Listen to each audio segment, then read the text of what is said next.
use this until you hear me. Okay, right. This is really a very ambitious project that we're trying to do. The idea was that there were two panels, and we thought that, okay, there's a lot of talk. Okay, there was thought that went behind it, there was a lot of talk. Let's see whether we can get something in terms of to do. So the idea that we're pursuing today is that we'll spend 15 minutes trying to find out whether we can agree on the salient points that come out from the two panels. Okay, we've got here two students who followed the panels, and they have made some notes. So I suggest that we spend the first 5 minutes listening to them and honoring them for what they've been doing. And then we can spend the next 10 minutes discussing those 10 points, or those points that they're going to bring up.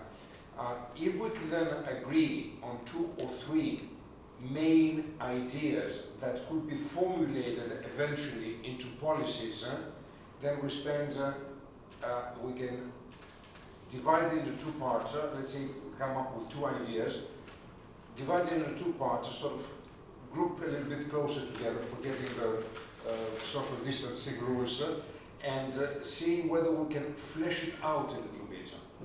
Once we flesh it out, then we can all gather together back around this table and see whether we can all agree to these 2 ideas at least. Now, I don't expect that in 45 minutes we're going to come up with fully fledged policy proposals.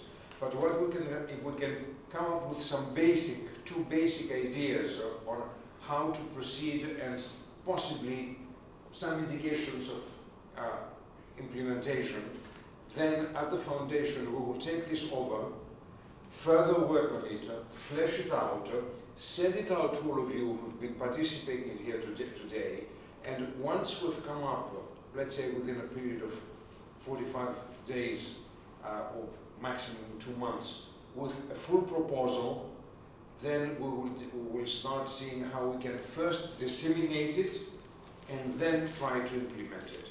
Because our basic idea, and I'll finish here because I don't want to waste more time talking, is that there are policy proposals. The problem is, how do you get them implemented? How do you get the decision makers to accept them and to actually proceed? So one of the basic tenets in the foundation that we're bringing forward is that we have a policy proposal which, let's say, as it comes out from a group of people here, I wouldn't call this the Davos meeting, but still, it's a sort of an elite meeting still. You take it out then, and once you have a full proposal, you start disseminating it as much as possible. You use all sorts of social media and every other way to try and create a sort of grassroots movement. And once you have this, then in this way, then you start pushing up to get implementation. Okay, so I'll stop now. I will ask our 2 ladies here, each one to spend a few minutes telling us their concept or what they understood to be the main points of the 2 panels that they followed. Please do it succinctly, quickly, all right? And we'll proceed. I can start since I attended the first panel on migration. Oh, should I? Can you hear me? Should I use this? It's better with the mic. Okay, so I attended the first panel, and what struck out to me the most was the action plan that included integration of refugees and the integration and inclusion, actually. So there was a need for specific action plans about this, specifically about children. How can we leave children alone in a time of crisis, in detention and in camps and everything? And what can we do in order to reunite them with their parents or have them have a better future? So integration is the key point here, and I would like to know what you all think about that, if you have anything in mind besides what was discussed. or? Anything else?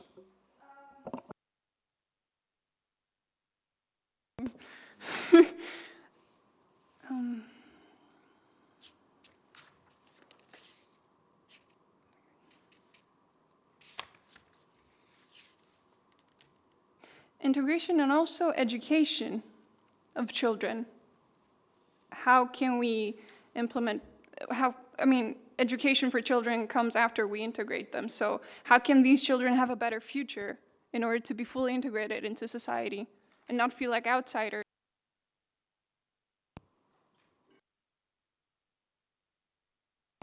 So we've got 2 points really, a question of integration, question of education, right?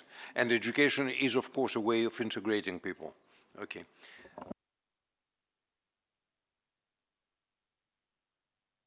Okay, so I took notes on the second panel about climate change, COVID, and human rights. Basically, I also took a lot of notes. What stuck with me was that, I don't remember, I think Clova said it, that the feeling of powerlessness is even worse from the fear of the pandemic itself. We have come to a point where we look at this huge mountain, this problem that is climate change, and instead of actually breaking it down, it's very overwhelming. And she said that it breeds nihilism and apathy, because we have stopped. We think of climate change as polar bears and solar panels, and that's what we can do, but it's not about that. It's much more. Human rights are being violated due to climate change. And from floods, from heat waves, people are dying, people are suffering, people do not have their right to life, to sanitation, to education, health, being stripped away because businesses and the government and countries are not focusing on the problem that is at stake. And I believe that the pandemic has emphasized this, and has actually shoved, if you will, a light on this matter, on the fragility, and we've been trying to cover up the damage that we have been doing all these years, but COVID has started uncovering the problems that we have created.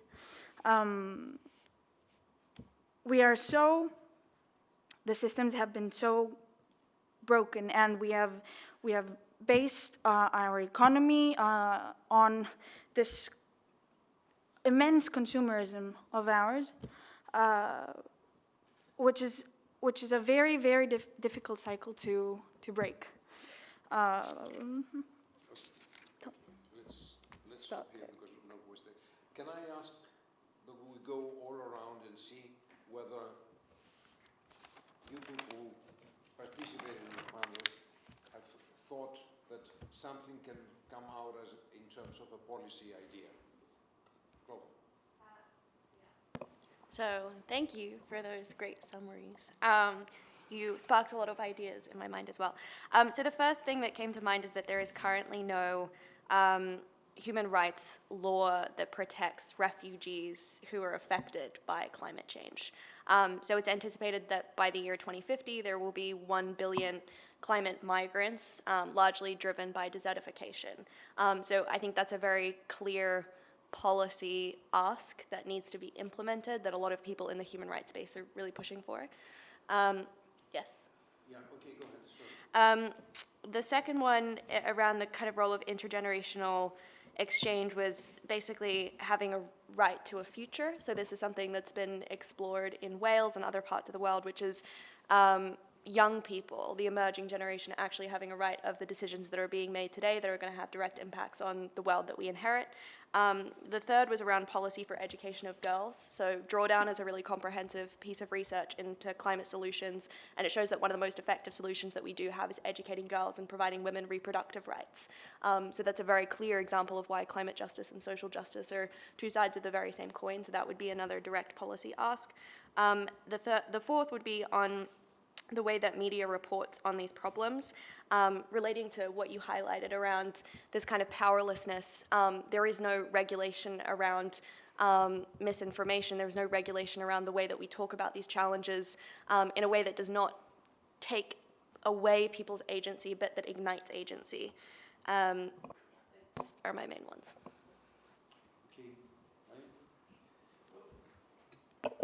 Just a piece of information, really, that I mentioned that people are taking environmental issues to our court now. I mentioned 300 cases and the right to life, the right to property, as being the main violations of human rights. Now, we're beginning to think, our member states, including Greece, are beginning to think whether we need a new legal tool, which resembles a bit what you've just said, whether there should be, apart from the European Convention on Human Rights, a new convention on the right to a clean environment or to a sound environment. And I think there's a bit of reticence among member states to create another treaty to which they would be bound legally. But it goes a little bit into this direction. If people had a treaty that they could claim for themselves, this of course would just affect the 47 countries of larger Europe. It would give them incredible rights, but the question is whether governments and stakeholders are willing to grant those rights.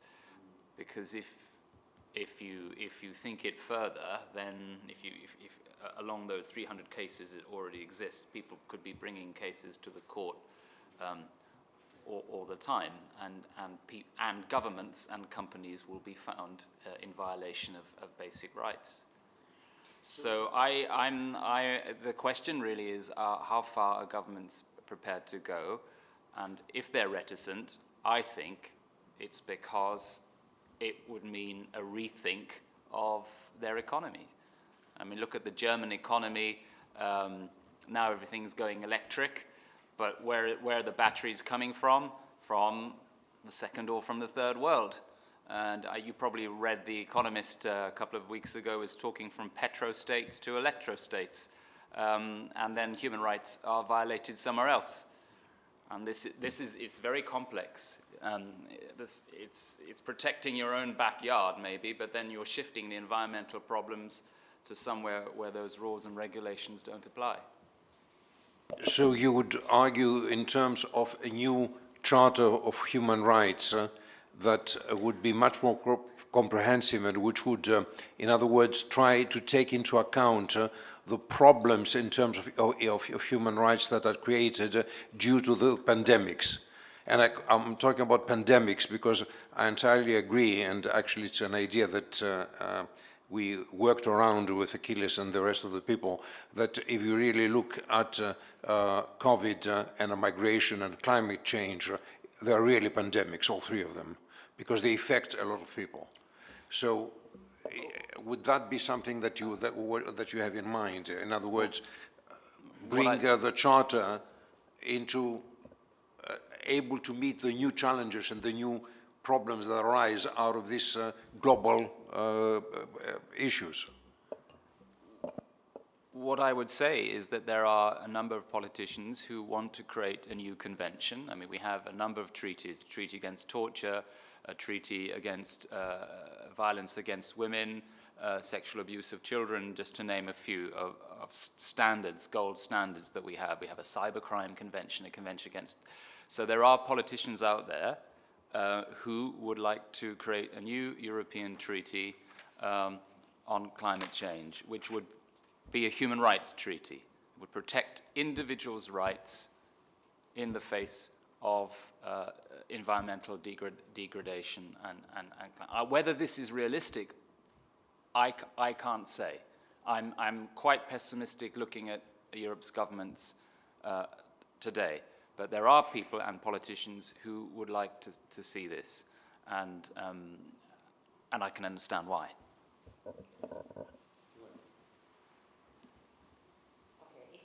I would like to start by urging us to frame the issues on a positive spirit. I would be very much against characterizing refugees and migrants as a pandemic next to, health issues, because the point is to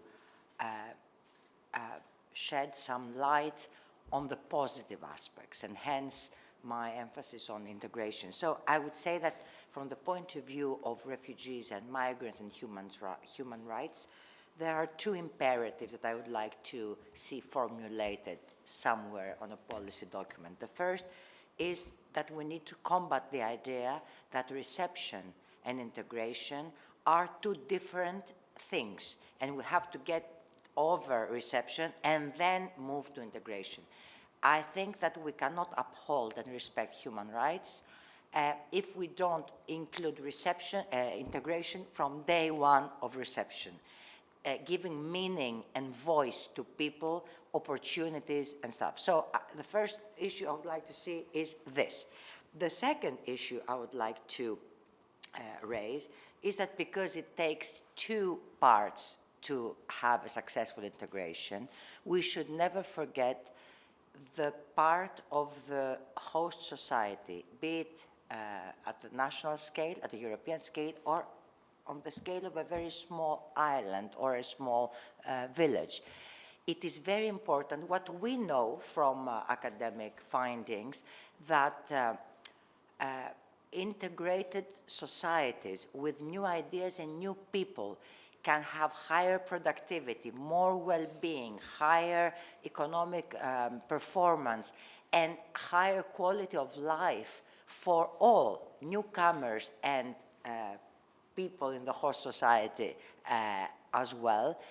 This needs to be paraded in panels and in policy discussions, because what is behind the negative feelings vis-à-vis refugees and migrants is the fear of going down the drain together with these unfortunate people. And it is important to show what it is a well-made case in empirical findings, that societies that manage to integrate and give opportunities, they improve the standards of living of their own citizens and the newcomers alike. So these two issues I would like to propose. Thank you. In other words, it is human rights from day one, and it is also education, right? Because it is human rights from day one, with giving a sense of purpose and voice to the newcomer, not by having a nice lady like me saying that I fight for their rights, because this doesn't work. What works is to give voice and agency to these people, and the work of all the others should be to help them get opportunities, and also work with the local community so that they don't throw stones. This is what I'm trying to say. The first one I was going to make is the refugee union. I think for refugees, we do need like a union to gather the 50 million people together. Today, when we talk about who's taking care of refugees, UNHCR is the first name that's going to come to your mind. Now, I look at the ambassadors of UNHCR, I look at the staff of UNHCR, which I love and everything, and I love the ambassadors. But how does Kate Blanchett represent me as a refugee who can't eat? And why is her obsession with a cheese made by a Syrian refugee in London such a headline, but that kid in the camp I grew up in who's been, playing music on the street, where is he in UNHCR? Why does it take so, it only takes the spotlights to be put on someone that they become the voice of refugees. But where are the regular refugees when it comes to the authority in UNHCR and in UNRWA and in every organization? I think all these organizations doing great work, and they should be empowered even more and more, but they don't represent me. As a refugee, I used to look at them as a kid. I mean, 50 people would come into the camp and take pictures of us, of kids, and I followed even 30 years after today, I went and I looked into these reports. I could sue half these agencies for not taking my permission to be photographed. Although it's very good, we need to raise awareness, but how can we make these agencies look like us so that we can actually feel, because you can't integrate a person, you can't educate a person, you can't do anything if the person himself or herself feel beaten by life. I mean, my youngest brother, he stayed in Lebanon, he's a refugee in Lebanon. I try to motivate him in so many ways. It's not gonna happen because at the end of the day, he's still gonna be in a camp. He's still gonna be worried if he's gonna be eating that night. So where is the voice of refugees in these organizations? And should we call for a union of refugees or a nation? Give it a capital and a president, sure, but make them refugees, not Kate Blanchett or Angelina Jolie or these people representing us, because they don't. They can speak for us, and this is admirable and so much respect, but there should be in these organizations a ratio for how many refugees versus how many non-refugees are in organizations that deal with refugees. Once we start doing this, then even that kid in the camp, when he sees another kid from another camp talking on his behalf in Geneva or in New York, then you integrated that other kid in the camp by seeing himself there. But you can't tell the kid, these people, the kindness of these people is the answer. So that's my first point.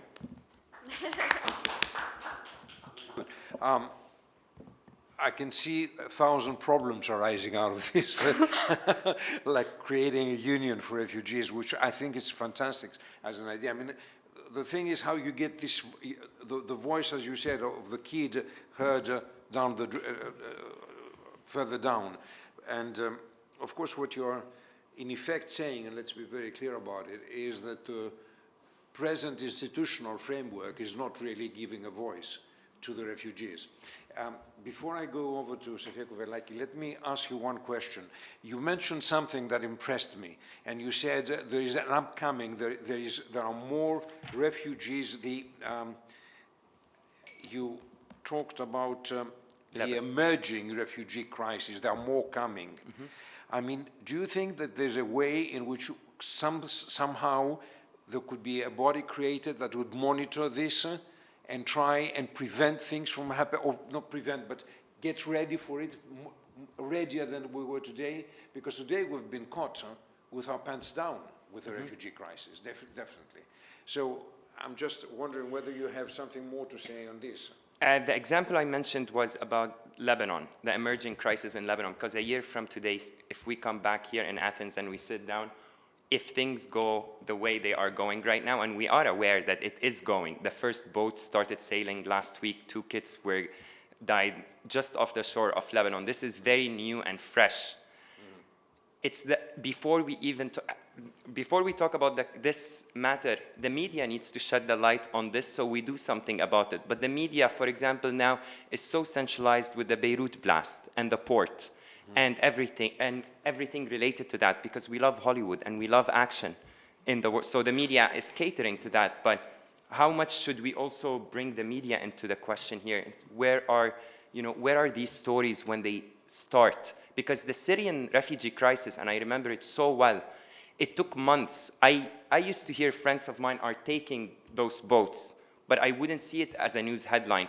We started seeing it like intensely when Aylan Kurdi died in 2015. That's 4 years after the crisis began. We had seen boats and everything, but you didn't relate to it. Once you put the poster child on there, then, oh, we are in a problem. Well, no, the problem is 4 years ago. So, and we knew about it as international community and as governments. Today, the US, every country today knows what's about to happen in Lebanon. Mm-hmm.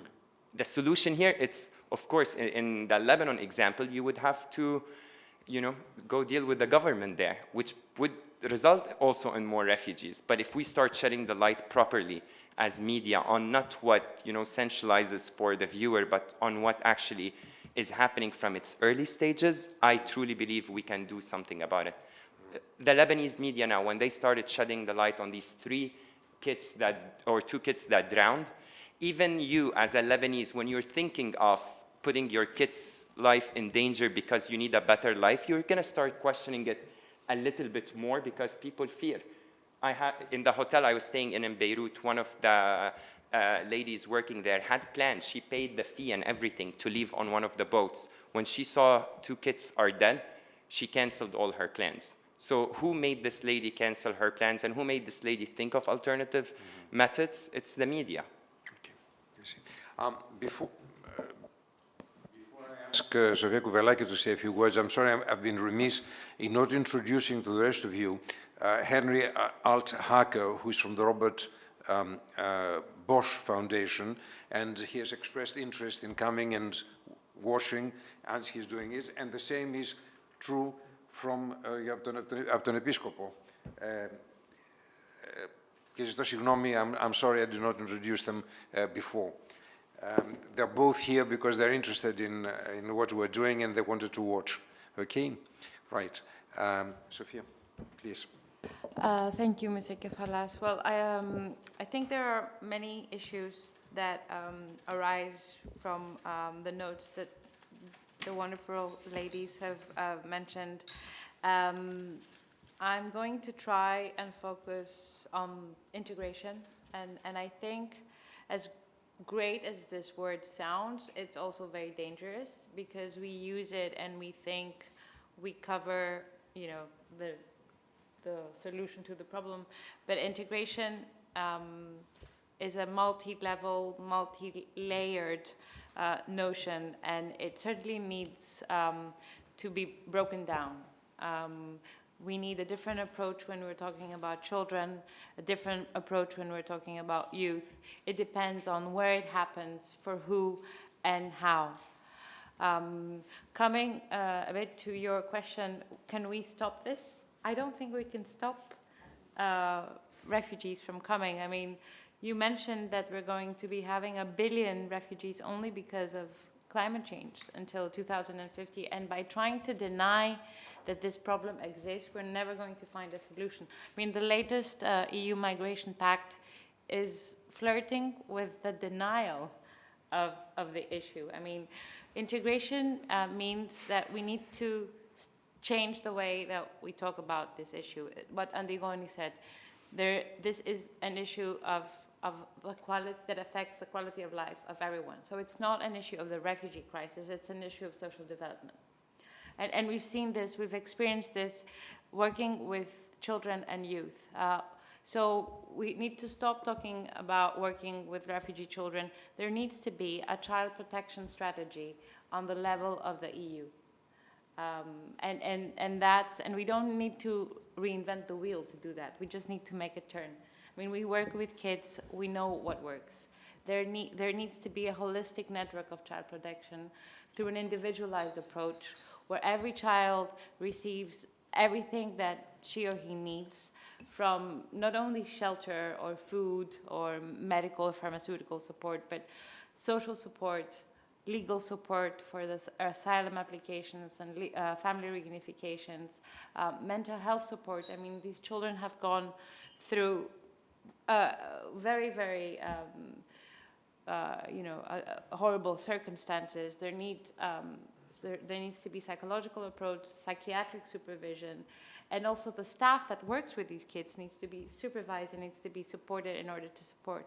And then we come to education. I mean, if a kid that has been through horrible situations in Moria is just placed into a school, they're not ready to learn. There needs to be language support classes, which we don't have. in Greece. There needs to be intercultural mediation. Some of these kids have never been to school. And so for that to happen, there needs to be a specific curriculum that is designed for these kids. So after we do all that, then we can start talking about integration. Then we need to match this population according to their skills, to their individual paths, with potential employers, like we do with all youth. But all that needs time, and it needs a conscious strategy, you know, taking into account the voice of refugees, as Jacker said. And I think we need to have representation and more agency of these people here amongst us. I mean, look at the ratio. 1, 2, 1, 2, 3, 4, 5, 6, 7, 8. This is unacceptable. We need their voice amongst us. I mean, it's very easy for us to sit in this wonderful hotel and make policy proposals, but we really need to be more conscious about it. And I think media plays a huge role, and we've experienced that. We've seen how media changed the case of a child we were supporting. The child that went to Sciences Po, his asylum application had been rejected here in Greece. We had called upon all EU and national authorities, and no one could help him. When the media was interested, and that happened after 10 months of trying to convince the media that they should write about it, then a positive domino effect started. The Sciences Po students were engaged, and then the whole case changed. And we reversed the rejection of the asylum application. But yeah, that needed a completely different approach to what is happening mainly at the mainstream media right now. We're talking about psychological approach and the need for psychological support. I had just the time to read 3 or 4 pages out of Tracker's book that he was so kind to give me. Everyone is going to get a copy. Yeah, okay. And I can tell you, you read those 4 pages and you know very well exactly how much the children need the psychological support. Let me, of course, by all means. Sorry, I just, while listening to this very interesting round, I must say I had 2 observations that I just wanted to throw out, and I don't want to be the party pooper or the critical mind, but one thing is, and I think, Daniel, you went in that direction, mentioning different nation states and politicians in Europe. Many of the things that you are discussing here sound wonderful to people like us, but as someone who comes from Germany, one of the richest countries in Europe, one of the countries that did okay in the 2015 situation, I'm telling you, Europe is falling apart. The countries are exploding in different levels. We have populist parties everywhere. We have to get the average voter on board with some of those proposals that we're discussing here. It doesn't help if we have another convention, another treaty, and another organization. We have to get those 36% voters in Germany that vote for a fascist party nowadays. And they're not Nazis, but they are afraid, and we don't understand what they're afraid of. And I think that sometimes we forget how to do that, and it's difficult. And I think one solution is what we're now discussing in the European Union is a different approach to EU migration policy, that countries do different things depending on their capabilities and depending on their national constituents. And one might take refugees in, the other might pay for Frontex, and the third might pay for humanitarian aid. So that's something I just want to throw in. And the other thing, what you mentioned, the union for refugees. When you mention, so number one, I fully agree, there needs to be more representation of the communities affected in any ways. But I had the same reflex that you did when you mentioned the union for refugees and how this is going to, I immediately thought of all the things that could go wrong and why this would never work, and I would strongly advise against it. And the reason why I did this is because I'm an old white man who thinks in these institutions. Greta Thunberg never asked whether she's allowed anywhere or whether people want to listen to her. She just took the voice and just did it. And I think, and what you just mentioned with the Sciences Po students basically reversing the Greek policy, this is how it works. I don't think we should build another bureaucratic institution and have another way of, who's the refugee that represents all those millions out there, and how we make sure that he's representative and speaks for all and not just for the Middle East and not just for Sub-Saharan Africa. Because then we go. I think we need another more modern, more grassroots, more unorganized way to get these voices into the debates. Can I comment? Yeah. But if we look into history, it actually worked to have a union for a displaced nation. Look at the Jewish community. We could have not dealt with the Jewish disaster in the 40s and by just amending policies around Europe and the States and everything. The only way the Jewish community managed to be safe and move forward is by gathering all in one place, which they did. And today, look at the 14 million our Jewish brothers and sisters. They are excelling in their fields because they got, in a way, in one place. It's a common goal and a common, a common path. And this is a Palestinian telling you this. It would have not, I don't think it would have worked if we went for Europe's policies about how we welcome the Jewish people, or even Canada. Just last year that Justin Trudeau apologized for that boat that was reverted. That was, here policy didn't work. What worked actually is when the community itself gathered together to move forward, because all other areas, look at the Palestinians, 70 years today, 71 years in displacement. The reason why they can't move forward is because they're scattered all around the world, just like the Jewish population was in the 40s as well. It's everywhere. But when we got an Anne Frank, when we got stories and tales and everything from the Jewish community itself, and then we put them in one place, this is the result in 2020. I'm talking, aside from all the politics and everything, just as a community itself. I don't have a lot of faith in amending policies when it comes to such huge, crisis. That's just the way I viewed it as a kid. As a kid in the camp, I used to say, why are these people coming here? Like, what are they gonna change? And truly, they didn't change anything. It just got worse today. How much money did we spend on the Palestinians for policies related to the Palestinians? Did it work? Nope. Look into the statistics of disease, of unemployment, of illiteracy. It's just on the rise. So yeah, that's, like, even in Lebanon, if you gather all the Palestinian refugees in one place, you would actually, I would imagine you would actually get somewhere. But when you have them scattered and the Canadians are doing a policy for them and the Americans a policy and these ones are doing a deal and the other ones not agreeing on the deal, voila, this is the result. That's just a refugee telling you this. Yeah, please, go ahead. About your point, I'm not sure how much the union would help, but it is important for these people to be represented, because what you said before, we're going into dangerous territory of becoming like white saviors for these people. They become a spectacle, like what you said with Angelina Jolie and everything. So it is really important for them to be represented by someone who is them, who is part of them. Because then we're dehumanizing them. We're turning them into a spectacle, literally. You have NGOs taking pictures of these children, and who are they to the people? They're just a face. So yeah, that. Just one side note, this argument this parallel is a dangerous one, because it's used by anti-Semites and racists all over the world, because it's an easy way for them to say, see, those people don't belong here, they belong to whatever place somewhere else altogether. And that's not what we want. I want the refugees that came to Germany to belong to Germany. I want them to stay in Germany, to be part of that society. I don't want them to go wherever. All of them? Is it realistic that a country can take, I'm just going to talk... Our labor market needs them, to be honest. Sorry? Our labor market needs them.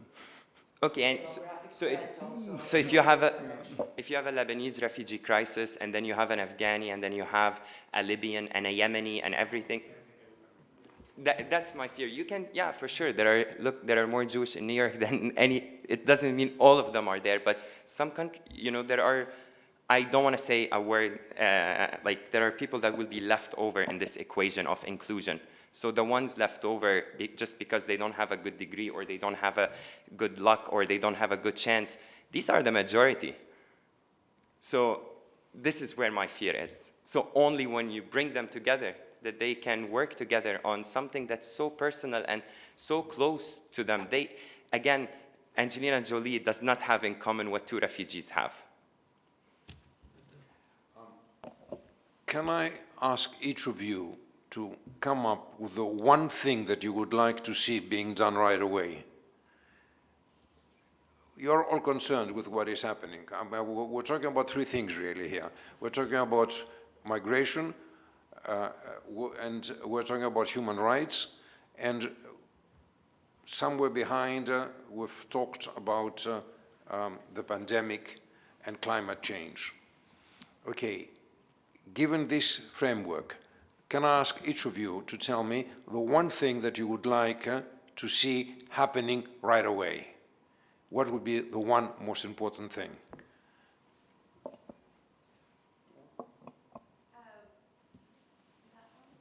There we go.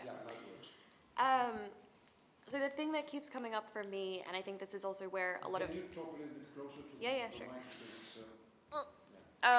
mic? The thing that keeps coming up for me in this conversation, also because there are so many parallels in how we communicate on climate, and it's drawing on both of your points, I feel, is that the dominant narrative is one of fear. And it's very easy to default into that language. And when you do start talking about migrants, refugees, in the hundreds of thousands and the millions, it's very easy to other, and it's very easy to just see, oh, okay, wow, this is like a wave kind of coming toward us. How do we, bar them out, whatever. And it's the default of media as well, right, to incite fear and to actually take agency away from people. And so the main thing that I would love to see is what an alternative narrative could look like. I'm personally not familiar enough with what some of those policy level changes might look like, or what some of the more system level changes might look like when we shift away from papering over the already broken system to thinking in a radically different way about what something completely new could look like that we might not even be able to fathom from where we stand right now. But understanding what that bridging narrative is so that we can imagine a world based on these principles that we've discussed today around integration and inclusion, where everyone has, the rights that we can all agree on, and how to frame that in a way that doesn't polarize the voter base, and kind of appeal to many of their fears. And one final thing would be, a friend of mine, Anna Jones, runs an amazing organization in the UK called Refugee. And a lot of what they've done over the period of the pandemic is spotlight the Syrian doctors who have been saving lives as part of the NHS. And it has had an incredible impact in actually challenging people's assumptions by shifting away from the huge numbers to spotlighting individuals. So that's one thing that I would like to get greater clarity on from this, is the role of media and actually portraying these stories and inviting people to be part of the solutions. Very last point, I think a lot of people have the false assumption that organizations are showing up and doing the job.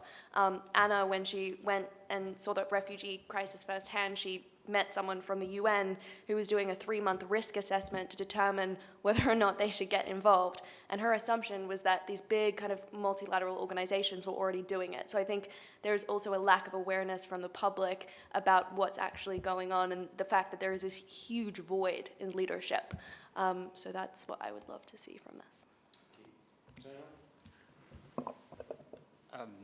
On the environment, I would simply hope that we can find a way and that people can agree on policies which guarantee prosperity as much as possible, but stop the kind of consumerism that is the basis of prosperity today. And it's in other words, greening the economy, but greening not only our economy, but the global economy. When it comes to migration, I am at a loss. I've thought about it, and I still can't tell you. I mean, this planet belongs to us or to God or whoever.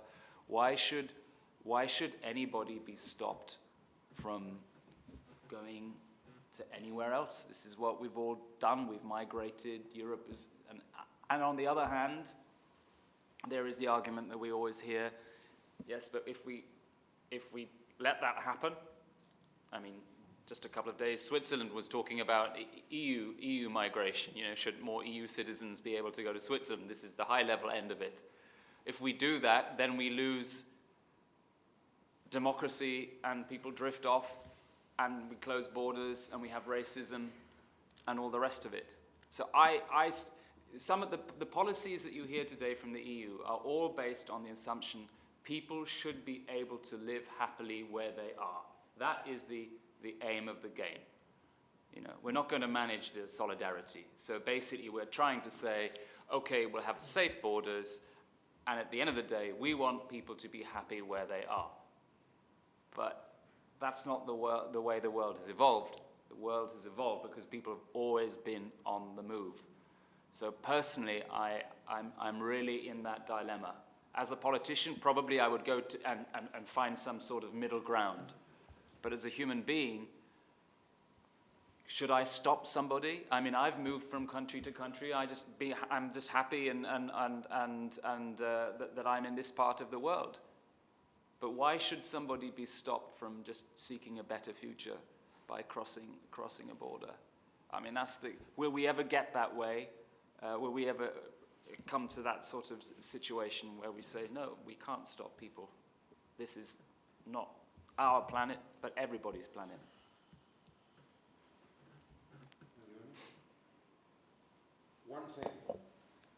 One thing. Now, the one thing that has been happening and has stopped us from doing meaningful policies vis-à-vis migrants and refugees is the idea that they can become somebody else's problem. Politicians want to facilitate a little bit the first stage, which is reception, and then they want to look the other way as hoping that these people will disappear and will become somebody else's problem, some other government's, some other state's problem. This is no way of dealing with it. It is important to merge reception and integration in a single narrative and objective, and it is irrelevant where these people will be in 3 years. The important thing is not to drill holes in their biographies and have a continuation, move along with their lives. So this, I think, is totally removed from the current consensus, even in the new proposals of the European Commission on the new pact. And I think that as long as social policy remains the responsibility of individual governments, you cannot manage refugees and migrants on a European level. You have to make them part and parcel, reception and integration together. That is social policy as well. So that's it. Sure, I suppose that the one thing will be the union. Actually, yeah, but the union is a big idea, and I love, you pointed out something really there, but I would do from the Athens Democracy Forum an app that refugees can register on. It's a fun app, no policy talk, no poor you need to donate for refugees, none of this language. Change begins when the whole content and material and everything is available. So if there's an app where a worldwide invite for refugees to just register on it, to have fun, meet one another, sell items to one another, network with one another. This is a first step of a successful union that I'm confident that if we start utilizing technology, letting go of all the 8-hour meetings to come with a policy that we forget about in a week, then we can start and speaking the language. What is one thing today that every single refugee has in common? Easy accessibility for a phone. So the app, and I think it should launch from here. Henry, I don't know if you want to add anything to this? No. Sophia? On our end, we would definitely be delighted to see a child protection policy for all unaccompanied minors in the European Union. This is the one thing, and if I can just wish for a second thing, inspired by what you said about fear. I think we're all threatened by this pandemic of fear that exists in the EU right now. So if we could make this a topic for conferences and summits like that, where we can collectively decide how can we face this fear, how can we address it, because this fear gives birth to violence and to populism and to fascism and all these problems that don't allow us to address, issues of fundamental violations of human rights and climate change. How can we reverse that fear? Because I think in that we can also find the answer. How can we address populism, racism, and all those issues that right now are obstacles to actually implementing an integration strategy or a child protection strategy? Thank you. Well, I'm sure we can go on for much longer, but unfortunately we've got to break up because the official opening of the forum is going to start in a couple of minutes. So we've got to end right here. I thank you all. We've got some very good ideas. May I ask for something which is rather unusual? I would really appreciate from all of you, if you've all got my emails, I think I've given my cards to all of you, if you would be kind enough to drop me a note with some of the ideas that we discussed here, if you could spend 5-10 minutes writing a paragraph and sending it to me, we will try and proceed from then on. That would be really very helpful. I've made a lot of notes, but also sort of something from, in your own words, would be absolutely excellent, and I would really appreciate it. I thank you all for being here. I hope it's not been a waste of time for all of you, and let's go to the meeting. Well, let me also say thank you, because as far as I'm concerned, the juice, the essence of the conference comes in meetings like this. I mean, so many great things are said on panels, they tend to get lost, and the reason why we've created a foundation that Anthony Falas is kind of running is to make sure that we capture these good ideas and something comes of it, and hopefully next year, we'll come up with 1 or 2 projects, and next year we can report back on what we've achieved. So thank you very much, and for the 2 panels, I've had my phone buzzing all the time, friends saying to me that it's fantastic, these 2 panels are great, so thank you very much. Thank you. And we're going to have much more casual time together upstairs at dinner, and